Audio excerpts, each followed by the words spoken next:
Welcome to the Retreat Radio, where we go beyond temporary fixes and surface level symptom management. Here, we dig into the real root causes behind your symptoms so that you can understand your body, advocate for your health, and ask the right questions. I'm Heather Witt, physician assistant and owner of the Retreat Wellness and Aesthetics. This podcast sits at the intersection of aesthetics, longevity, and functional medicine, and you'll get information without the sugarcoating, the trends, or the nonsense fluff.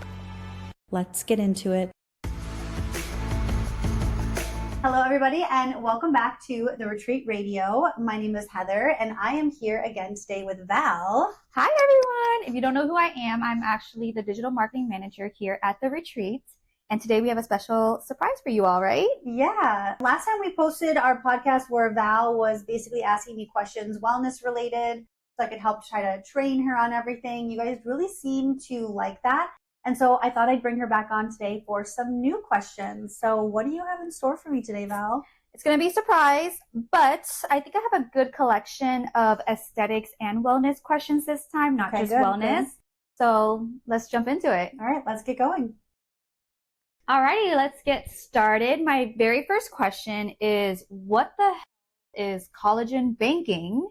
And is it actually a thing, or is it just another way to sell treatments to younger patients? So, okay, I've talked about this a lot on a lot of the other podcast episodes. I think a lot of what we see in the wellness or the aesthetic industry is marketing and, cute little phrases, like things that will hook people to bring them into your office. And so I think collagen banking sounds like, ooh, oh my gosh, what is that? Right. Oh, we're banking it for later. And it's just like a fancy way to trick you to get you to come in. But the premise behind what we do with it, I truly and wholeheartedly believe in. It's all about stimulating your own natural collagen, bringing back the collagen you've lost over time. As we age, why we start to look older is because we lose collagen, we lose elastin, and we lose that structure to the face. So doing treatments that aren't necessarily trying to artificially, plump something up, but rather replace that collagen that was lost to give that more natural and longer lasting result.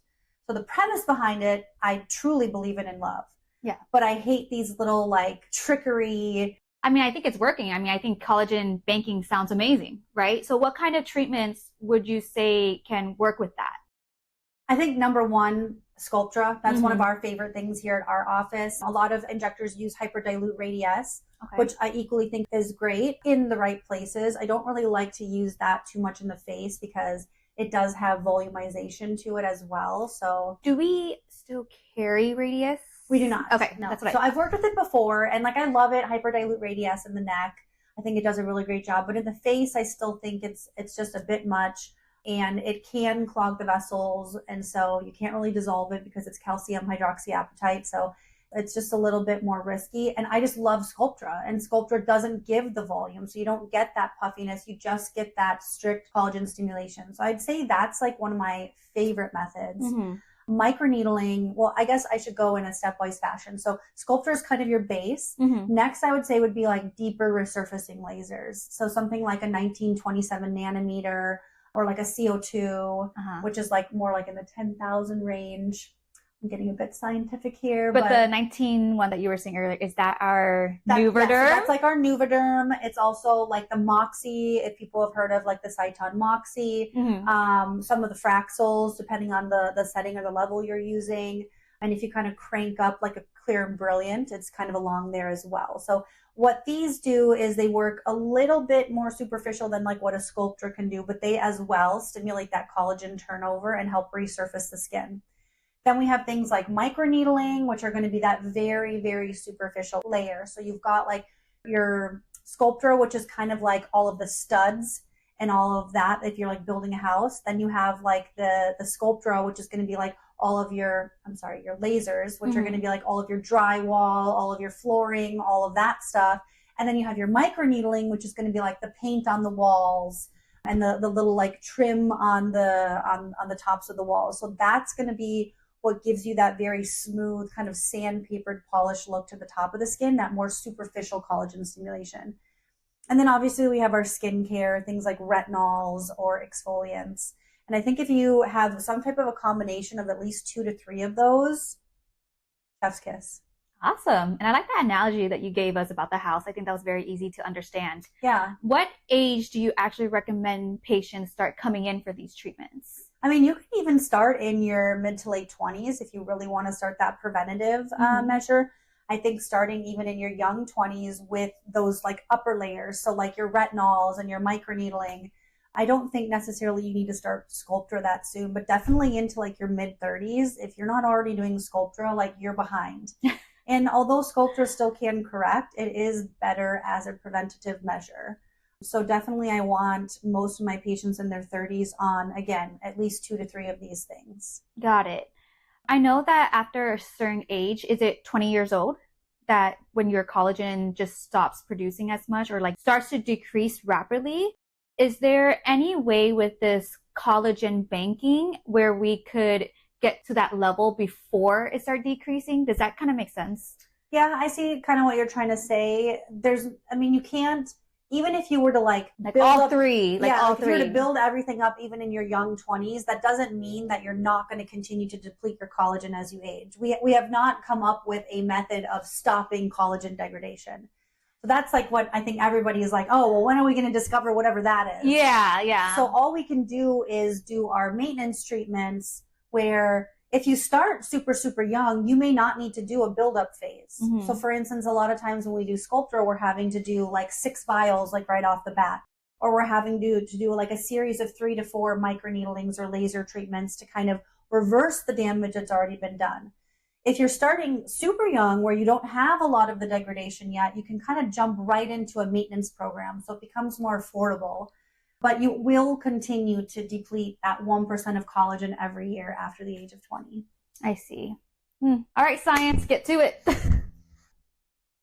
Even though we have so many great aesthetic treatments, I'm starting to notice, and no shade to anyone, any viewers or anything like that, I'm starting to notice that certain people in their 30s or 40s are looking a lot older than their age, even though they don't have major wrinkles yet. Do you know what the reason why is?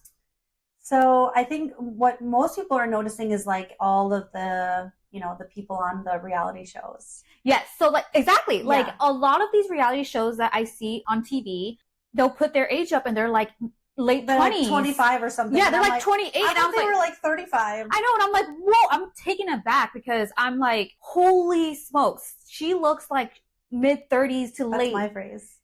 Holy smokes. Well, I wanted to say something else, but we're trying to keep it PG. Yeah. But yeah, like I've noticed a lot of these reality TV stars, they're looking a lot older than their age. And then I'm thinking, first of all, are they lying? Or second of all, like what is going on? Yeah. I think the most important thing to like, first of all, start with that is it's not that like we're saying that they look old, like that they look bad or like, oh my gosh, look at all their wrinkles. It's just that they look a lot more mature beyond what their age is. But I, in a sense, do think it looks, I don't want to say bad because I never want to judge somebody by their appearance, but it's making them not look as like fresh and youthful as I think most people are actually aiming to be when they are, in their mid-20s. Because like, when you're in high school, you try to look older than you were, right? Yeah. But then once, I feel like a lot of women, once we hit 21, we're like trying to stay young. Especially as we get closer to 30, we are trying to consistently chasing like that fresh, youthful look. So yeah, it's surprising to see a lot of women. I think a lot of it is, number one, the way that they do their makeup, especially since they are filming, like they are putting the pounds on. Like, I mean, when you watch like Love Island, my face, I mean, they are in that freaking makeup room for like 2-3 hours every morning. And like the amount of makeup that they are putting on, I mean, their skin color changes. That's how much makeup they're putting on. Yeah. So I do think that that is one thing that is contributing to that. I think that the other major thing is most of them are just getting way too many dermal fillers or hyaluronic acid fillers. I think that they are going to injectors who are old school, who, I mean, really where the money is like fillers, right? And, before all of this collagen stimulation and regeneration and, all this wellness stuff, it really was like Botox and fillers. Like that's all we did in med spas. And so people who have not really advanced from that are chasing wrinkles on the face. They're chasing, when your face falls forward and you get like nasolabial fat pad folds, like they're chasing that with volume, with filler, which then over time pulls water and gets even more like of a waterlogged look. And then these girls are just looking over injected. Yeah. And we're over modifying and augmenting their face to a level where not only are they looking older, but they're looking a bit unnatural.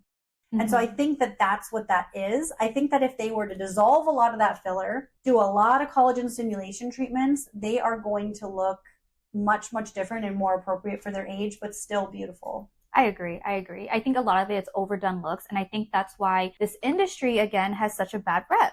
Because people see people on TV who are very overfilled. And then they think like, oh, that's how somebody at a med spa will look like if they work there, or like if they just go to you, they will become that person or something like that. But that's not the case at all. Like a lot of our patients here, I feel, if they were just walking down the street, you would have never guessed that they had work done. Yeah. That you would never guess it. I don't think anybody would guess that I've had work done. Right. I think when I tell people that I am in this industry and that I am an injector, they're really surprised because they're like, oh, I would have thought you would have been like, looking fake to the T. Like, right. I think this is a good segue to my next question. Okay. What is the difference between looking done and looking well rested?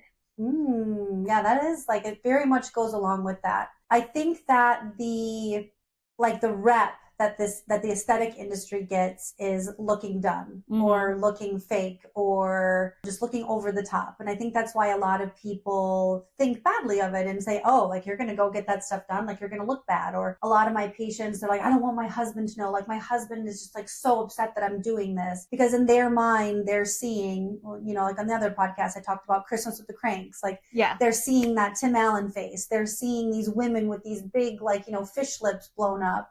The cat face, like the cat woman looking face. Yeah, things like that where, this perception drift of people just keep injecting, and they forget what they're supposed to look like. And then they really start to look kind of alienish over time. And so I think that looking done is when you're going somewhere where they don't really have the education behind it. They're just like, oh my God, this is such a glamorous field. Like, I'm going to make so much money. I'm just going to pick up this syringe and like, oh, just put it in their face. Like, it's going to be fine. Versus going to an injector who, number one, will say no to you.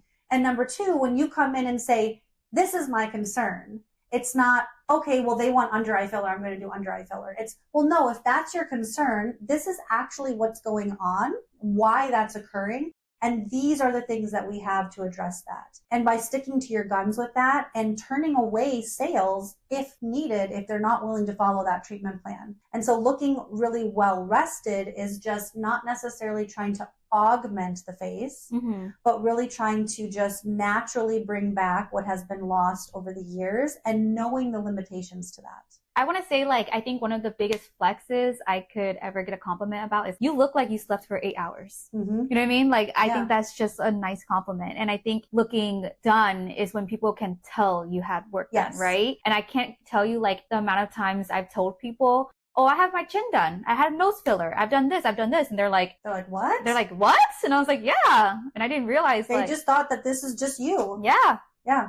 We have a phrase we use, the best injectable is undetectable. So if you're out and about and somebody, or you can see that somebody has work done, that's not good work. Right. That's bad work. But when you walk around and you see a lot of these just really beautiful people and you just think, oh, that's them, I would guarantee you probably 75% of the time they have some sort of work done. They just have good work done. Exactly. If it hasn't been obvious already, but I'm really into this skin talk right now. Are we entering the era of skin quality over fillers? Have you noticed a drop with fillers treatments? And why? Absolutely. I mean, my philosophy as an injector has always been on the skin. From the moment that I opened my clinic, even like a couple of years before that when I was working in other clinics, I have always been on the more natural side. Tell them your personal Instagram handle and her old plates on her Tesla. Oh, yeah. My like more like personal injector page page, like before I owned my own business, was the Skin PA.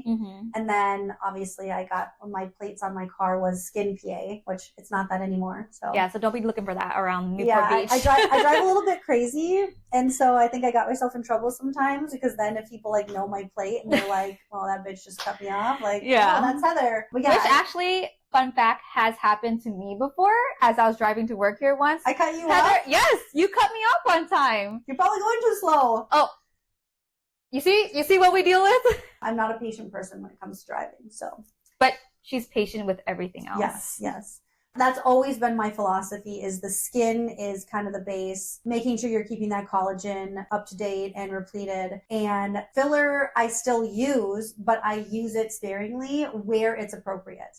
But I think now everyone else in the industry has kind of, caught on to that as well. And I'm not saying that no other injector ever was like that. There are a great handful of injectors that we've, really known this the whole time. But I think that there are a lot of people that just hop on trends, hop on the bandwagon. They don't get the right education in this industry.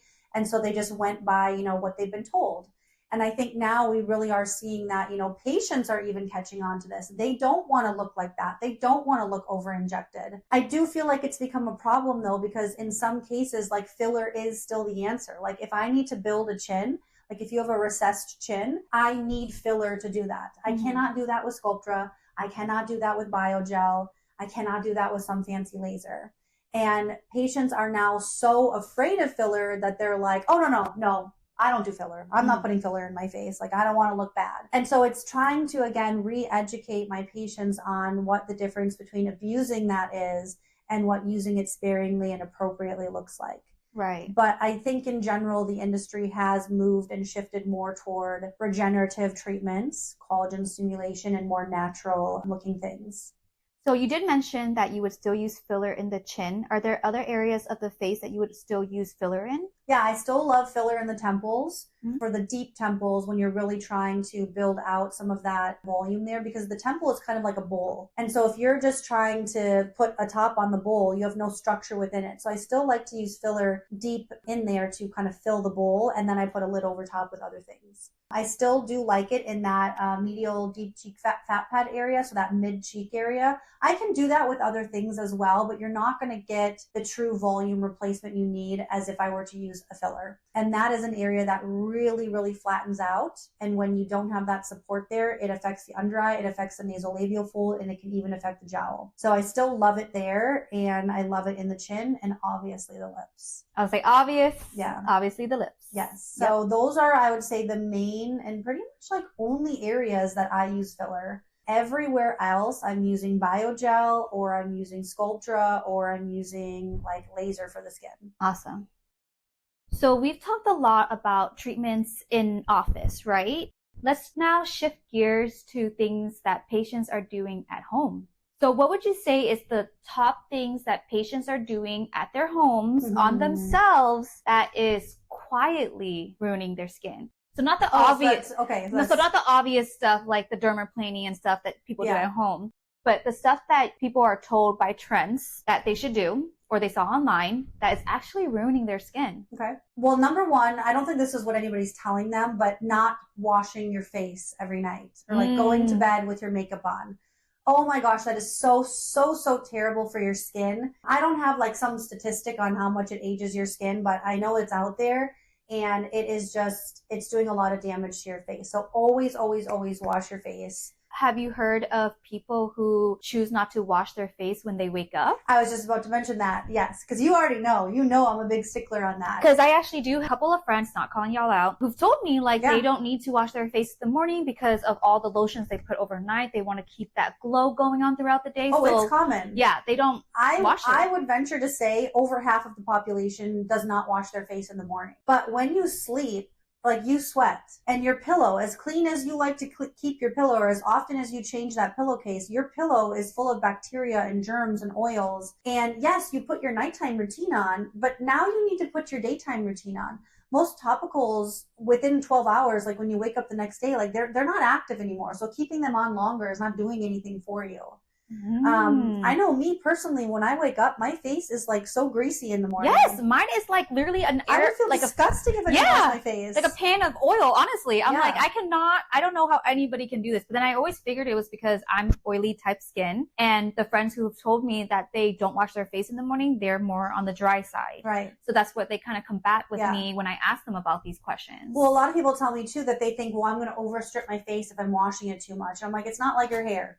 Like, you need to wash your face every morning, every night, and then apply your topicals. So I don't know where this came from or if this was a trend or some influencer did say this at one point, but I'd say that's a big one, is not washing your face enough. I think that a lot of these just like fads that you see online from these influencers on like, beef tallow? Is that what it is that people are putting on their face now? Or like, what is, I don't know. I think it's like lard, basically. Like, people are putting lard on their face. I think it's called beef tallow. I mean, I've seen people post online putting fruits. They would like peel bananas. Because it's like doing like an enzyme peel or something. But like, you have to understand that, like, yes, when you do like an enzyme peel or something, it comes from fruits and stuff, but it's not like you're just taking like a kiwi and just like rubbing it on your face, right? It has to be scientifically extracted. It has to be mixed. It has to be, you know, like done in the lab so that it is at the right pH. Because like, if you take an orange and rub it on your face, you're not going to get any vitamin C from that.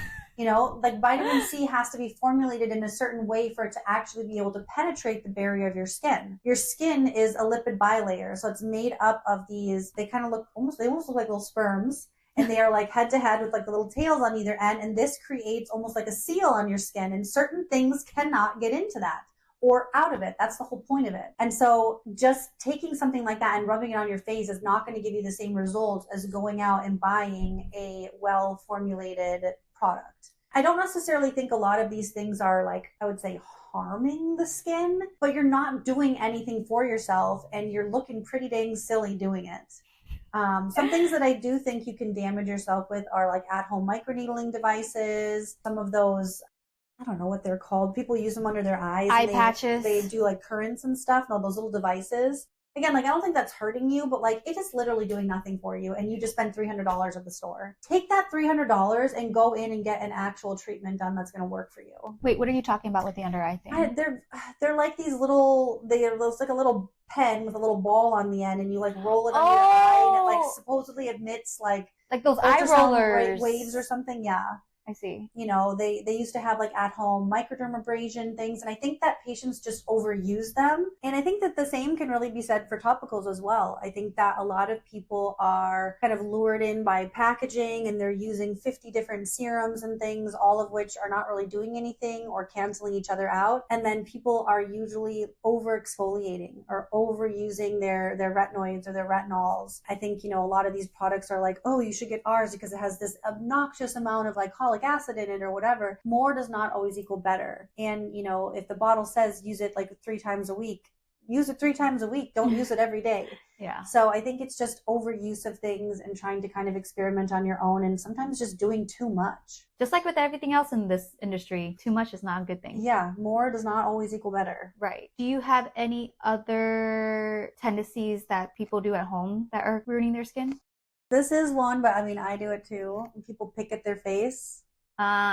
So they tend It's so hard not to. I know. It's so satisfying. It is. It's so satisfying, and especially when they get like really like big and juicy and ugly, like you just really want to get it off of there, right? But not necessarily is that a bad thing. I just think most people don't know how to extract them properly, or don't know when to stop or when to leave them alone. I think that with the invention of these pimple patches, I really love these pimple patches. And have you seen that they come in different shapes now and like different colors? Yes. They're like stars and hearts. My friend so Liz cute. and I were actually just talking about this because we were just in Paris, and she was saying how she actually thinks it's like so funny, like all these like shapes and colors. She's like, I'm like out on the street now and there's just like this girl with a blue star on their forehead. Yeah. And I mean, I kind of agree. I'm like, it kind of looks silly. Like, I like just the ones that you can like blend in with your skin, especially like if you're at work or something like that. But I think that they really do work well at pulling out some of the gunk that's in there so that you're not using your fingernails, you're not putting pressure on the skin, because if you don't extract properly, what you're doing is you're basically like popping the zit inward. So you're basically exploding everything out from inside, and then you're creating more of a festering of bacteria and issues and probably actually delaying the healing of it. Not to mention that creates like a big scab on your face then. So I think like just like picking and doing things like that at home and trying to do too many, like, oh, well, I can do my own dermaplaning at home. I can do my own dermabrasion at home. Like some of these things are meant to be done in the safety of an office. Right. Lots of skincare questions, right? Yeah. Yep. I love skincare. So. I know. Yeah. You're all about skincare. And here's another one. Okay. Does medical grade skincare have to be complicated for it to work? No, definitely not.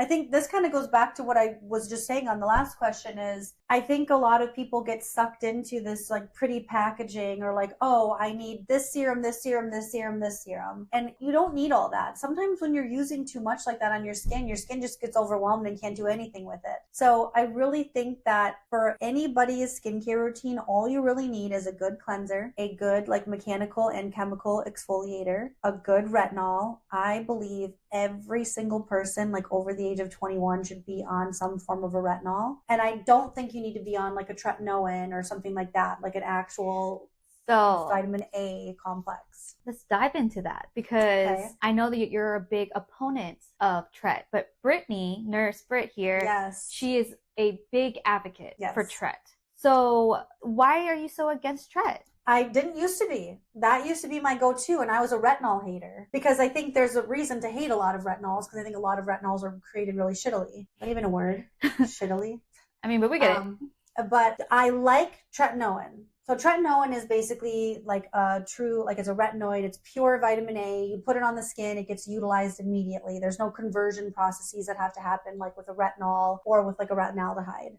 It is much, much stronger. And I believe that it has a place. So we use this in severe acne. We use this in melasma patients. Or we use this maybe once a year for like 3 months just to kind of give an extra little kick or an extra little treatment to the skin. But staying on tretinoin long term, it's just most people just don't need something that strong, and it can tend to over dry or over thin the skin. Now, I did a post on this a couple years back, and I got like attacked by all of these derms on social media because derms love tretinoin because it's a prescription. So it's nice because your insurance will sometimes cover it, which makes it cheaper. But again, that doesn't mean that it's better for you. So there are studies and publications out there that show that long-term use of it does start to thin that epidermis a little bit too much, which then can affect that barrier and allow a lot of loss of that moisture in the skin. And so what I noticed long-term being on tretinoin is I was constantly dry and I would get this random mild flaking here and there. And since being on a retinol, my skin has never been better, but I still get that skin cell turnover that we want. So I think tretinoin has its place. I just don't think it's something that you should be using every day long-term. Yeah. But so use bursts of it and then switch to a retinol for long term. I guess I was under more of the impression that you're like totally against Tret. No. You're still. But like I have not used it in probably 5 years. Oh, okay. Because I'm happy with my retinol. I don't need a little kick with tretinoin.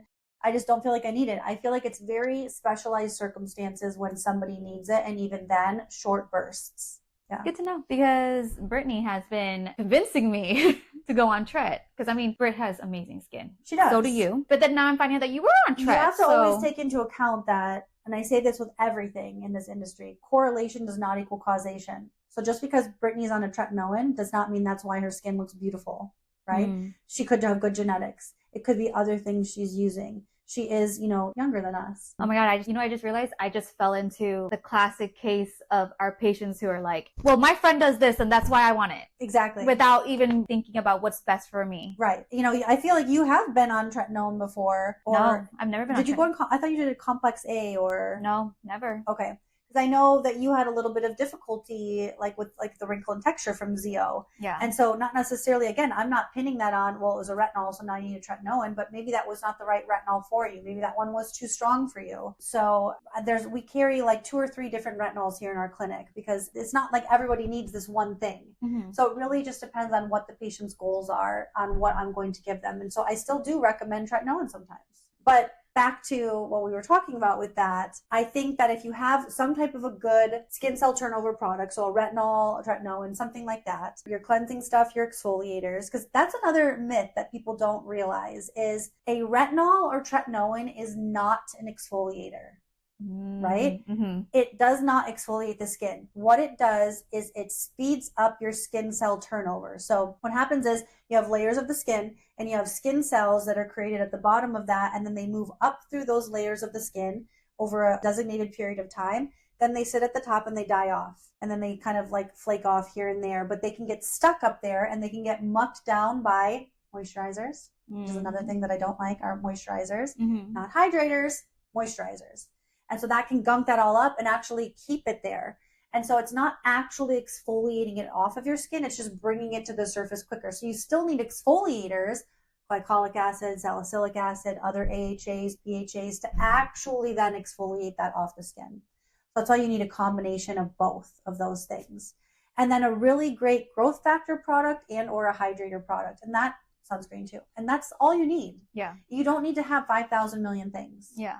And I think what's really great about a lot of the medical grade skincare that's out there is number one, it's better quality ingredients and it's more scientifically formulated and studied. But number two, they often will take multiple ingredients that work well together and put them into one product. So now you have 3 things in one product instead of having to buy 3 things. What about for the people who can't afford medical grade skincare? Because it is very expensive. Yeah. And what I say to that is, do you have any product recommendations of non-medical grade products? I would guarantee you that most of those people are going to Sephora and spending just as much, if not more, on all this bullshit that they're buying there. So I think that they are more expensive in that you only can get like 3-4 products for the same price that you can get 10 products at Sephora. But again, those 10 products often overlap or aren't doing anything for you. And really, like I said, you can even like Zio's Getting Skin Ready. It contains 3 or 4 products. It's like the basics, but even just using that, you will see a change in your skin. And this is why I stand behind this brand so much is I have never had a patient who, if they're using the product correctly, do not see a change in their skin. It is transformative. And that's just by using 3 simple products. Now, Zio is a huge line. Skin Better is a huge line. All these other medical grade skincare things, because they have treatment products for every skin type or every concern. It doesn't mean you need to use them all. Yeah. So I think investing in something like that, and then these products go a lot further than the ones over the counter too. So you're not refilling as often. But if you really are looking for something truly more affordable that is over the counter, again, I would rather have you have a more basic medical grade routine. But I do like Paula's Choice. I do feel like they're a really good over-the-counter brand that puts a lot of like research into what they're doing and have good formulations. What about Cetaphil?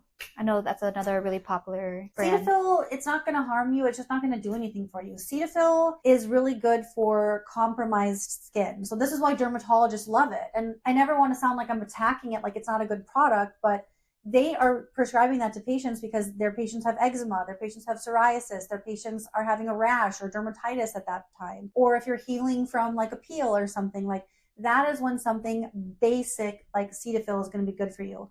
But using the whole line of Cetaphil on your skin, you are not going to see anti-aging benefits from it. I'm sorry, you're just not. Yeah. When I talk about good skincare, I'm talking about seeing visible anti-aging results, not just keeping your skin clean. So go ahead and use Cetaphil if you want, but I mean, maybe just the cleanser. I just don't think you're going to get anything from it. Yeah, I think the only main one that's really popular is the cleanser. Yeah. Any other brands come to mind? For God's sake, don't use The Ordinary. It's so popular. It is the biggest hyped bullcrap. Really? Like, even like their hyaluronic acid serum. Any over-the-counter hyaluronic acid serum, you should just throw in the freaking trash. Because hyaluronic acid, it's a very large molecule. It cannot penetrate the skin barrier.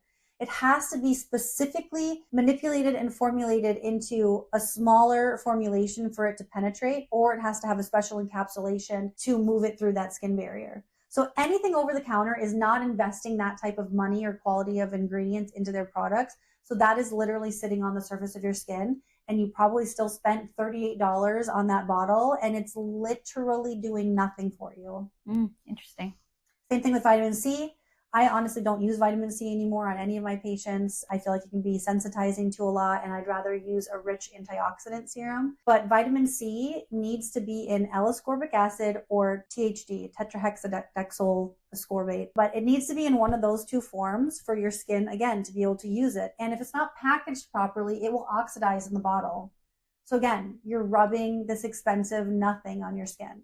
Yeah. So this is why sometimes... That's why it smells bad, right? Sometimes? Yeah, like a true, really well-formulated vitamin C serum usually smells like hot dogs. Yeah, it smells like weird bacon. Yeah. Yeah. Like the water that they store like the hot dogs in. Yeah. I mean, it's not cute, but that's what works. Mm-hmm. Don't do the ordinary. Okay. It's just overhyped. If a patient came in and they were only able to afford just one treatment, what would you recommend them? That's a hard one. That's really hard because, well, first of all, it depends on what their issues are because, again, we don't do like cookie cutter treatments here. But I think that if somebody was really on like a budget constraint and can only invest in one thing, I think the one treatment that can help everybody would be the laser, some type of a resurfacing laser. Because, again, good skin is where it starts. I have an example of, I have a patient who we did a full face of fillers on her because we did like a training. And she had a lot of like sun damage and she had a lot of like unevenness on her skin. And so when we did the before and after, she kind of still like looked older. And I was like, oh, this isn't like that impressive. Like we did like, I don't know, 6 syringes on her. Mm-hmm. We then put her on a good skincare protocol and resurfaced her skin. We redid it before and after without adding any other injectable. And wow, like she looked like 15 years younger. With just the laser alone? Yes. Do you think the fillers did anything to help with that? Yes, obviously, but there was no change between like then she already had the fillers in her face and had the not clear skin, and then we had like the after with the clear skin. So it kind of showed that stepwise approach. So I'm not saying that you shouldn't do fillers, but I think for her, what made more of an impact and what made her happier looking in the mirror was having that more even skin tone. Yeah. So even if you still have a few wrinkles here or there, even if you still have a little bit of volume loss, like in your mid face, maybe your lips aren't as big as you want them to be. If you have clear, beautiful, poreless skin, that really goes a long way. It makes you feel confident without makeup, makes you look younger, and makes you look fresher. Totally. So I'd say that that's probably the easiest thing to go to without having to get too technical with like what somebody specifically needs. And it's going to do great for everyone. Everybody can get it done. There's no restrictions. So with a 1927 wavelength, it depends on the laser, but with the laser that we use for resurfacing, you can do it even a skin type 5 or 6. So like dark skin. You don't have to like avoid the sun. So it's really great because we don't have to discriminate. Oh, that's awesome. Yeah. You're obviously talking about our beloved NOUVAderm, correct? Yes, I love our NOUVAderm. I know. I am obsessed with our NOUVAderm. It's the most expensive, scary purchase I've ever made. But it's amazing. And like we're seeing the results and they're great. Can you dive into more about what the NOUVAderm is? I know that there's different levels. Maybe most of our viewers or listeners don't know about that. So the NOUVAderm is a fractionated resurfacing laser. So it can go, mostly we use it on a non-ablative setting. So what happens with a fractionated laser is it uses laser heat energy and it creates almost like a chessboard or a checkers board. So like if you think of all the black squares on a chessboard, that's going to be where it is delivering that heat. And then all of the white squares are where it leaves completely intact skin. So when we're doing non-ablative, we're using settings that are providing heat to kind of coagulate that tissue in that area and heat it, but we're not like vaporizing it. Mm-hmm. So we're just heating it to remodel it. When we go into an ablative setting, so usually people think of like an erbium YAG or like a CO2 laser, this is where in those same areas, in that like fractionated area, we are actually like vaporizing or ablating the tissue away and creating an actual like almost like a microneedling hole in the skin, but we're doing it with heat energy. And so we can do all the way from that non-ablative all the way up to ablative with this laser. And what's cool is we can get CO2-like results without the downtime of a CO2. Yeah. So I do feel like it's more on like a sub-ablative type like downtime level, but it is just astounding what this can do. Even for like some things I used to do with Sculptra, like the lift we can sometimes see on patients' face, the smoothness we get to a lot of that crepiness. I love it for that crepiness underneath the eyes because we're limited what we can use there. So it's just a beautiful, beautiful laser. And that wavelength really matters for avoiding that pigment. So that's why we can treat darker skin types with it, is because this laser goes after water, not after pigment. Nice. Yeah. And so I know you said non-ablative. Correct me if I'm wrong. There are levels within that non-ablative, Yes. right? Category. Yeah, so we've kind of revamped how we are using the laser now. Basically, I'm just choosing like what I think your skin needs within those levels, or how much you can tolerate, or how much downtime you have. But like the way that the company markets the laser is you can do like a micro, a light, a moderate, or a max. Mm-hmm. And basically all that means is the amount of heat energy that's being delivered to those little fractionated areas, which determines how much collagen stimulation you're going to get out of that single treatment. So a lot of patients might prefer to come in and do like a micro setting or like a laser facial and do it once a month for 6 months to get the same results they could maybe get by doing one max treatment. So you still get the same results, it'll just take longer to get there. It takes a lot longer, yeah. Okay. Yeah. That's why I love it. It's very versatile, and we can also treat the hair with it. So we do hair restoration. Obviously, we're using much different settings. It's not going to stimulate hair where you don't have hair at all. Like if you have a bald man who is truly bald, it's not going to stimulate hair growth. But in areas where the hair has become thin or fragile, it helps to really increase that scalp health, increase collagen turnover in the scalp itself.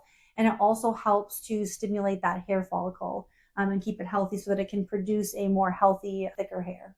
Question. Yes. Semaglutide makes you lose hair, right? And I'm noticing... I'm noticing that I'm losing quite a bit of hair from my semaglutide. Okay. Can I use that laser to re-stimulate my hair follicles? Yeah. I mean, I have to be honest. I really only reach for the NOUVAderm for hair restoration in somebody who can't tolerate some of the other procedures. So we use it a lot in our men. Yeah. Because our men are babies and they can't really tolerate pain. Uh-huh. But I really do prefer our advanced biologics or our advanced growth factors and doing injections of that in the scalp. I think that works a lot better for true hair growth. I feel like the NOUVAderm really is more for that like scalp health. Okay. Which I definitely think done together is like a match made in heaven. But it is something, if you just want something that is like no downtime, painless, super quick and easy, I think the NOUVAderm is great for some good maintenance, or using some type of a topical serum that we can create for you for the hair. I think that would be a really easy way to help with the prevention. What about the body? Could we use NOUVAderm on the body? I've been treating my booty, girl. Oh, Summer is coming. Yep. I gotta be looking good in that bikini. Mm-hmm. So yes, that's why I love it as well, is the versatility in the spot sizes that we can, or the different handpiece sizes we can use. So we can go all the way up to a 30 millimeter spot size. So treating something like the leg or the arm or the back to rejuvenate, tighten, and remove like dark spots on that tissue can be done super, super quickly.